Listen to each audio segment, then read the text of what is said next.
Bagaimana ya menghadapi orang tua yang mengajarkan kepada anaknya ketika dipukul, lalu harus memukul balik? Teman-teman, ini adalah salah satu situasi yang sulit dihadapi guru, karena ketika kita menjelaskan kepada orang tua, kadang-kadang memang tidak mudah. Sudah diberi penjelasan, belum tentu berubah. Sudah diberi contoh kasus, belum tentu diterima. Lalu, apakah kita harus menyerah? Tidak ya teman-teman, jadi kita mulai dari anak saja. Yang pertama kita perlu pahami, anak itu tidak harus langsung membantah apa yang diajarkan oleh orang tuanya. Karena bagi anak, orang tua adalah orang yang sangat mereka percaya. Jadi, ketika orang tua berkata, jika ada teman yang memukul, maka pukul balik. Anak bisa menganggap bahwa membalas dengan kekerasan adalah cara yang benar untuk melindungi dirinya. Jadi kita jangan mengatakan, yang mama kamu katakan itu salah ya.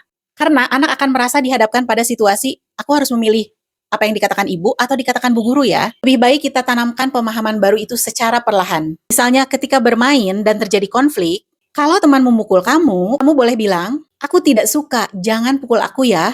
Kalau teman kamu mengambil mainan, kamu boleh bilang, tunggu aku lagi main ya. Setelah aku selesai, kamu boleh pakai mainan ini. Kalau kamu sudah bilang seperti itu, tapi teman kamu tetap menyakiti kamu boleh pergi dan meminta bantuan kepada bu guru. Jadi, di sini anak akan belajar bahwa membela diri tidak harus dengan membalas menyakiti.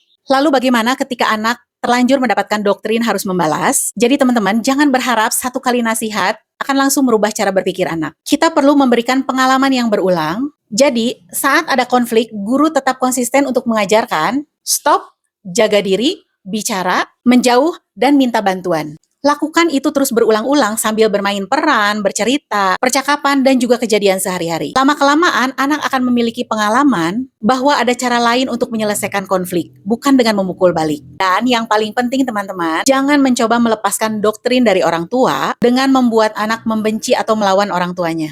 Yang perlu kita lakukan adalah memperluas cara berpikir anak. Jadi, anak boleh memahami, mama dan papa mengajarkan aku untuk membela diri, tetapi guru juga mengajarkan, berani membela diri itu tidak berarti harus menyakiti lagi orang lain. Anak boleh marah, anak boleh tidak suka diperlakukan kasar, anak bahkan berhak untuk meminta pertolongan ketika dia disakiti.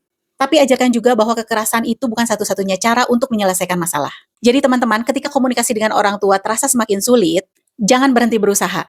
Tetap komunikasikan dengan orang tua dengan bahasa yang tidak menghakimi. Tapi di sisi lain, bangun terus pemahaman anak melalui pengalaman sehari-hari di sekolah. Karena anak tidak hanya belajar dari apa yang dikatakan kepada mereka, tapi anak juga belajar dari hal-hal yang mereka alami dan mereka praktekkan. Dan mungkin perubahan tidak akan terjadi hari ini, tetapi ketika suatu hari nanti anak mulai berkata, aku tidak suka dipukul, aku akan pergi dan meminta bantuan.